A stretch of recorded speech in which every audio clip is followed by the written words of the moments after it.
Hi everyone. So now we are going to study about life process second part, and this chapter comes under biology. So when we study about life process, we actually study about our living organism. मतलब हमारे body में जो process होते हैं उनके बारे में हम पढ़ते हैं.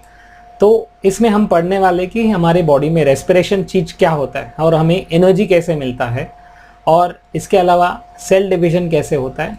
और ये बहुत इंटरेस्टिंग टॉपिक है और आपको मैं ये बता रहा हूँ कि स्टार्टिंग से आप अगर नोट्स बनाओगे तो it would be very easier for you to understand the topic, and apart from that आपको एग्जामिनेशन के लिए बहुत हेल्प हो जाएगा. तो सबसे पहले व्हाट आर लाइफ प्रोसेस, इसका डेफिनेशन क्या होता है. और हर लिविंग थिंग को लाइफ प्रोसेस करना बहुत ज़रूरी है. मतलब ये प्रोसेस अगर नहीं किया तो हम we can not live. So the which are necessary to keep it alive are called as life process. तो हमारे बॉडी में जो प्रोसेस होता है जिसके वजह से हम जिंदा है उसे कहते हैं लाइफ प्रोसेस. तो life process are the functions that all living organism will do.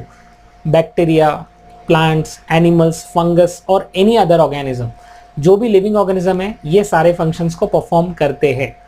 और इसको हम लोग शॉर्टकट में मेसेस ग्रेन कहते हैं, MRSGREN. what is it means? Let us study now. तो MRS which means movement, M for movement. सारे लिविंग ऑर्गेनिज्म मूवमेंट कर सकते हैं, मतलब वो चल सकते हैं एक जगह से दूसरे जगह पे, और ये मूवमेंट होना. सेकेंड इज रिप्रोडक्शन, हम रिप्रोड्यूस करते हैं, हम एक इंडिविजुअल को प्रोड्यूस करते हैं, दैट इज कॉल्ड रिप्रोडक्शन. और S मीन्स सेंसिटिविटी, हमें पता चलता है कोई टच किया या कोई सेंसेशन हुआ, तो ये नॉन लिविंग थिंग्स में नहीं होता है. मूवमेंट, रिप्रोडक्शन, सेंसिटिविटी, ये सब सिर्फ लिविंग ऑर्गेनिज्म में होते हैं, और ये प्रोसेस को हम कहते हैं life process. Second is growth. The next is growth. Growth मतलब increase in height and increase in weight. हमें एवरी डे न्यू सेल्स हमारे बॉडी में ऐड होते रहते हैं, and that's why we have this growth. And next is respiration. Respiration में दो type के रेस्पिरेशन है. वन इज इंटरनल रेस्पिरेशन, जो हमारे बॉडी के अंदर होता है, हमारे सेल्स के अंदर होता है, and the other is external respiration which means जो हम हमारे लंग्स से करते हैं, and by which we take oxygen in and we release carbon dioxide out. And last is E for excretion. We release the excretory substances out of our body and that is called as excretion. And last में आता है nutrition, which means we take food in, and that means we take carbohydrates, we take proteins, we take vitamins inside our body. So M for movement, R for reproduction, S for sensitivity, G for growth, R for respiration, E for excretion, and N for nutrition. So this is how we can write all the life process which happens in our body. Then comes हमारी body को continuously energy की ज़रूरत है, और ये energy हमें कहाँ से मिलता है? Through food. हम जो फूड खाते हैं उसे हमें एनर्जी मिलता है, और ये एनर्जी जो हमें कार्बोहाइड्रेट से मिलता है, प्रोटीन से मिलता है, और विटामिन से मिलता है, और फैट से मिलता है. हम जो फूड खाते हैं एवरी डे, जिसमें राइस, पोटैटोज, वेजिटेबल्स, फ्रूट्स, जिससे हमें कार्बोहाइड्रेट्स मिलता है, और wheat, meat, fish, milk products, जिसमें से हमें प्रोटीन्स मिलता है. और अपार्ट फ्रॉम दैट हम जो बटर, ऑयल, जो भी हम खाते हैं लाइक एग्स, नट्स, मीट, तो इन सब में प्रोटीन्स, कार्बोहाइड्रेट्स और फैट्स ये सब अवेलेबल है, और इनसे हमें एनर्जी मिलता है. और ये जब डाइजेशन होता है हमारे बॉडी में, तब हमें वो एनर्जी में कन्वर्ट होता है. तो कार्बोहाइड्रेट्स, प्रोटीन्स, फैट्स ये हमारे फूड के इंपॉर्टेंट सोर्स है जिससे हमें एनर्जी मिलता है. और ये जो एनर्जी मिलने का जो प्रोसेस है ये हमारे माइटोकॉन्ड्रिया में होता है. इसके लिए माइटोकॉन्ड्रिया को हम कहते हैं power house of the cell. Yes dear students, mitochondria को हम कहते हैं power house of the cell. तो ये हमारे माइटोकॉन्ड्रिया में ब्रेक डाउन करने के लिए इनको चाहिए ऑक्सीजन. इसके लिए इसको एरोबिक रेस्पिरेशन कहते हैं. तो ऑक्सीजन कैसे मिलता है? With the help of respiration. External respiration में हम लोग जब करते हैं तो O2 को अंदर लेते हैं और CO2 को रिलीज करते हैं. ये करता है हमारा नोज और हमारे लंग्स. जब लंग्स में ऑक्सीजन जाने के बाद फिर वो बॉडी पूरा ट्रांसफ़र होता है with the help of heart, क्योंकि हार्ट जो है पंप करता है ऑक्सीजन को पूरे बॉडी में, और जो ऑक्सीजन बॉडी के माइटोकॉन्ड्रिया में जाता है वहाँ से फिर वो उसका ब्रेकडाउन स्टार्ट होगा स्पेशली कार्बोहाइड्रेट्स और प्रोटीन्स के। तो ये जो प्रोसेस है इसके लिए ऑक्सीजन की ज़रूरत सबसे ज़्यादा है। तो हमारे बॉडी में जो ऑक्सीजन है वो ऑक्सीजन फूड को ब्रेक डाउन करने के लिए काम करता है। So let's talk about this process in detail. तो जो फूड जो हम लेते हैं वो फूड जैसे ही सेल्स के अंदर गया, फिर वहाँ से वो ऑक्सीजन के साथ मिलता है, और ये ऑक्सीजन आया कहाँ से? हमारे बॉडी में with the help of heart. तो हमारा जो हार्ट है वो पंप करते रहता है, और ऑक्सीजन को जब ये पंप करता है ये हर सेल में जाता है, और हर सेल में ये ऑक्सीजन कंबाइन होता है हमारे फूड के साथ, जहाँ से फिर ये ऑक्सीजन आके फूड को ब्रेक डाउन करना स्टार्ट करता है। तो ये हम इस चैप्टर में पढ़ने वाले कि ये डाइजेशन है और ये जो सर्कुलेशन, ये दोनों एक दूसरे के साथ रिलेटेड भी है।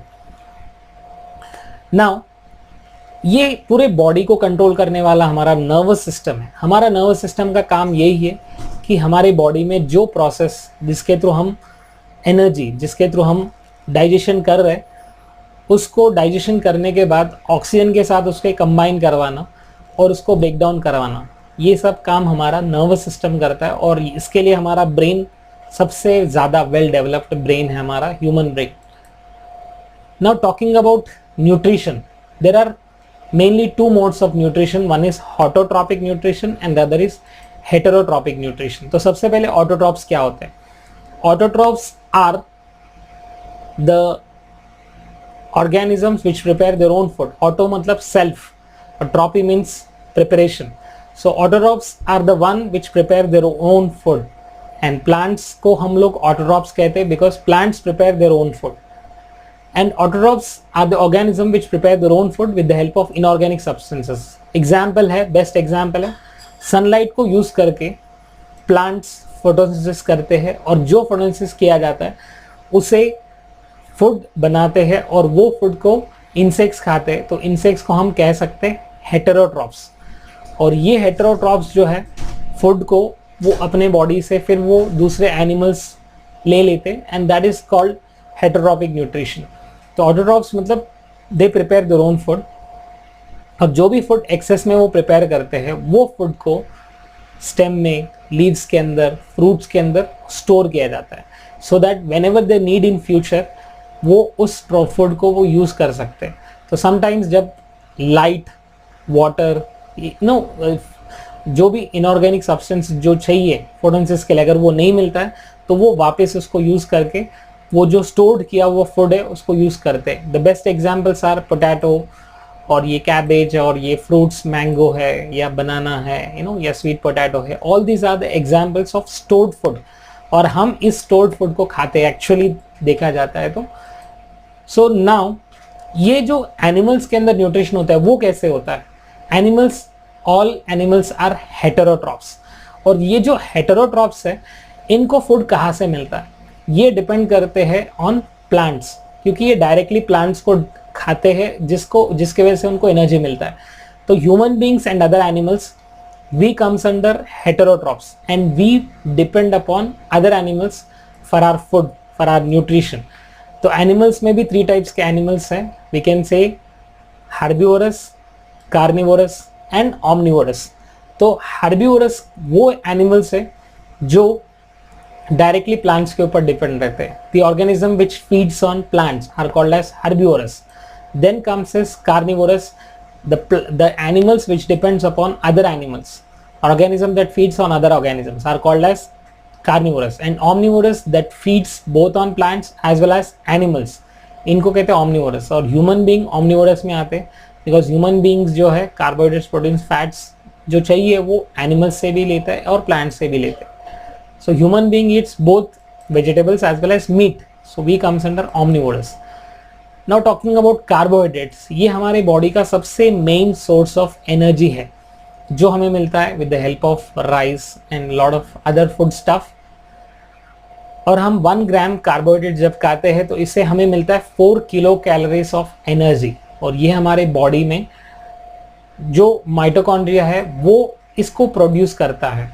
तो हम जितने भी फूड ये देख रहे हैं, ब्रेड से लेकर, बनाना से लेकर, राइस से लेकर, वीट, चपाती, रोटी, जितने भी हैं, इन सब में कार्बोहाइड्रेट्स अवेलेबल है और ये कार्बोहाइड्रेट्स ब्रेक डाउन होके हमारे बॉडी में जो है वो एनर्जी प्रोड्यूस करते हैं.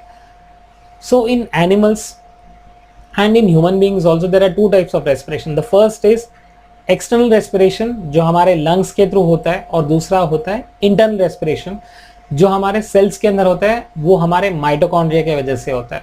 तो ये प्रोसेस बहुत डिटेल में पढ़ने वाले, बट इससे पहले अभी तक जितने भी हमने टॉपिक पढ़ा इसका खुद का नोट्स बनाओ, इसका कंसेप्ट मैप बनाओ कि ऑटोट्रॉप्स क्या होता है, हेटरोट्रॉप्स क्या होता है, और ये जो जब पढ़ रहे हैं तो इसी वक्त इमीडिएटली नोट्स बनाओ और उसको इमीडिएटली रिवाइज करो, so that this will help you for the examination point of view. So my dear students, जब आप पढ़ रहे हो तो उसी वक्त नोट्स बनाओ और उसे बार बार रिवाइज करो, इसका माइंड मैप बनाओ, because that mind map will help you. And अपने ओन हैंड राइटिंग में अगर नोट्स बनाओगे so that would be very very useful for you. That's all for now. We will see in the next video the other topics. Thank you so much.